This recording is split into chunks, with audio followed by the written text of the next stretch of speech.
Human trafficking इसे world का third organised crime माना गया है after drugs and weapons. This is a very serious issue. We are going to discuss something on this issue today. दादी, आज हम आपसे human trafficking and forced prostitution, जिसे कि मानव तस्करी के नाम से जाना जाता है, उसके बारे में कुछ राय लेना चाहते हैं. तो आपकी इस विषय में क्या राय है? मानव तस्करी घोर अपराध है और ये महिलाएं भी करती हैं. महिला का ही शोषण करती है और ये नहीं होना चाहिए. तो हम अपनी लड़कियों को, औरतों को इस चीज से कैसे बचा सकते हैं? अपने घर की महिलाओं को, बच्ची को, सबको समझाना पड़ेगा कि बाहर जाओ तो अपना ख्याल रखो, अपना समझदारी से रहो. बस और क्या कर सकते हैं. हर घर में लड़की को, औरत को शिक्षा देनी है कि अपना बचाओ खुद करो, बाहर जाओ खुद. धन्यवाद हमसे बात करने के लिए. Hi Asta. Our today's topic of discussion is human trafficking and forced prostitution. So I would like to know your opinion on this topic. Human trafficking and forced prostitution is a very serious issue.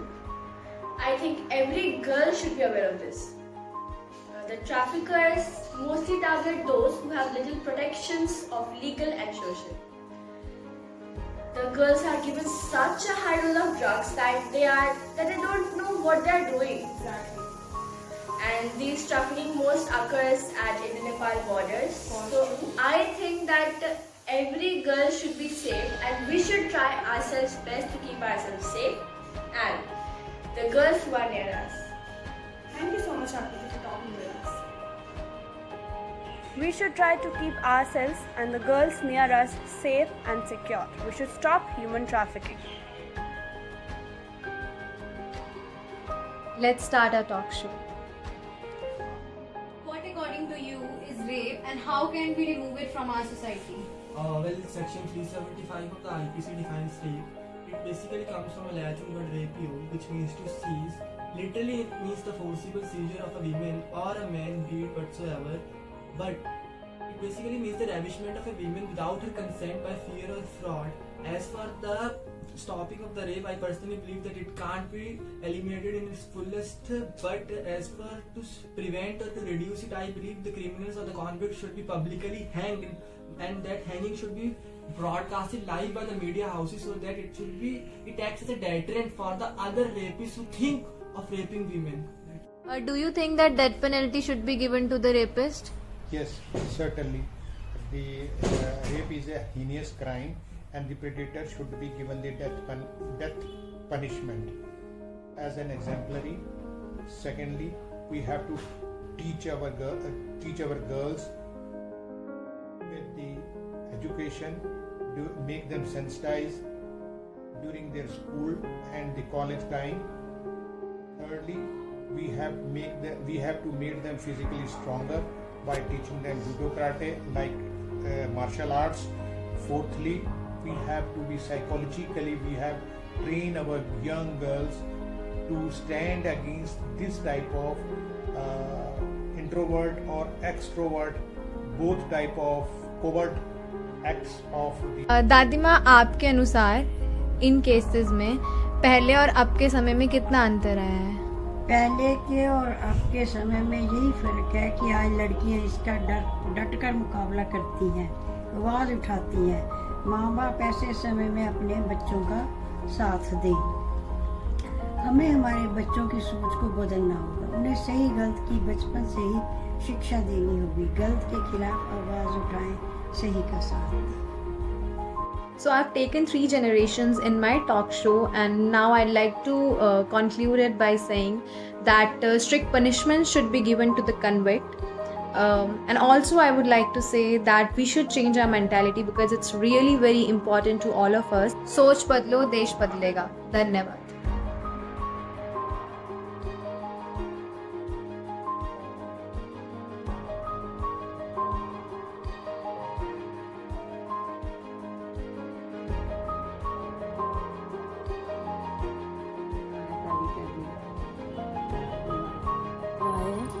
बचपन में हुआ है। मेरे पापा मुझे बहुत परेशान करते थे, मुझे काम पर भी जाते थे, ना जाओ तो मुझे परेशान करते थे, मारते डांटते थे।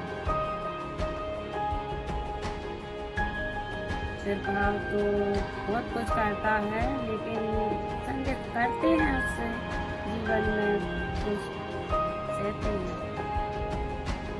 इसी कारण मैं पढ़ नहीं पाई आगे, ना कुछ कर पाई।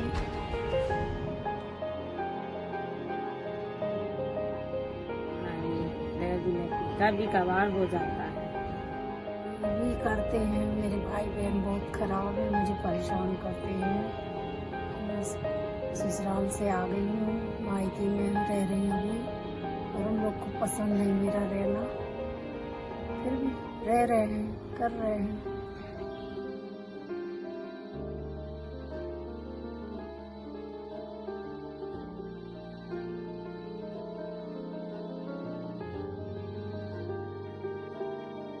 कभी उछाल चढ़ाव तो आते हैं, पर रखोट के बारे में कभी ख्याल ही नहीं आता, क्योंकि ऐसा नहीं सोच सकते, क्योंकि आखिर में है तो हस्बैंड ना।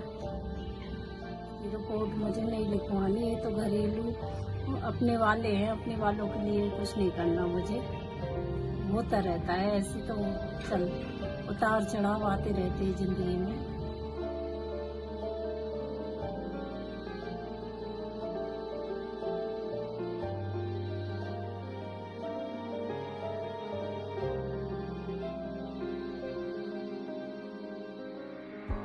इस टॉपिक को हम कई बार रोज़ाना ज़िंदगी में नज़रअंदाज कर देते हैं, पर यह टॉपिक आज के दौर में और भी ज़्यादा देखने और पढ़ने को मिल रही है, जिसे हम डोमेस्टिक वायलेंस एंड अब्यूज़ कहते हैं। मैं दीप्ति स्नेहल आज इसी टॉपिक को लेकर अपने आस पड़ोस के लोगों के साथ कुछ बातें करने जा रही हूँ।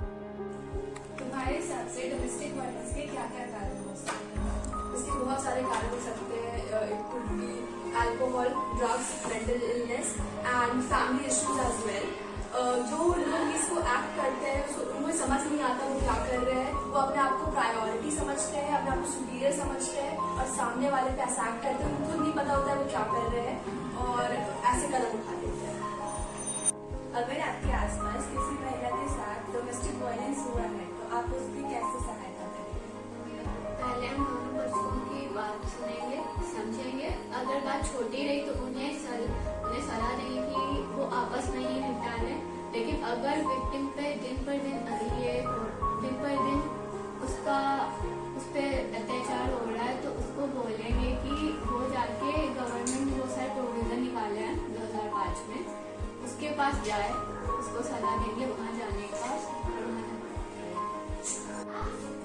तो नानी आप बताइए कि डोमेस्टिक वायलेंस के बच्चे पर क्या असर होता है? बहुत बड़ा असर होता है। ये बच्चे के भी बहुत नाजुक होते हैं, कमजोर होते हैं और सेंसिटिव होता है, इसलिए वो जो भी देखते हैं उसको फॉलो करते हैं और गलत असर। एट द एंड मैं एक पोएम सुनाना चाहूँगी रिटन बाय एनोनिमस पोएट। बेवजह ही अत्याचार सहती हैं औरतें, क्यों अत्याचार सहती हैं औरतें? घर की लक्ष्मी होती हैं औरतें, फिर भी अत्याचार क्यों सहती हैं औरतें? कई प्रथाओं के वजह से घरेलू हिंसा इन पर होती हैं, बेचारी एक औरत ही घर पर तड़पती सब रहती हैं। घरेलू हिंसा से औरतों को बचाना है, जीवन में हम सबको जागरूक हो जाना है। घरेलू हिंसा की शिकार होती हैं औरतें, घरेलू हिंसा की वजह से तड़पती हैं औरतें। Thank you.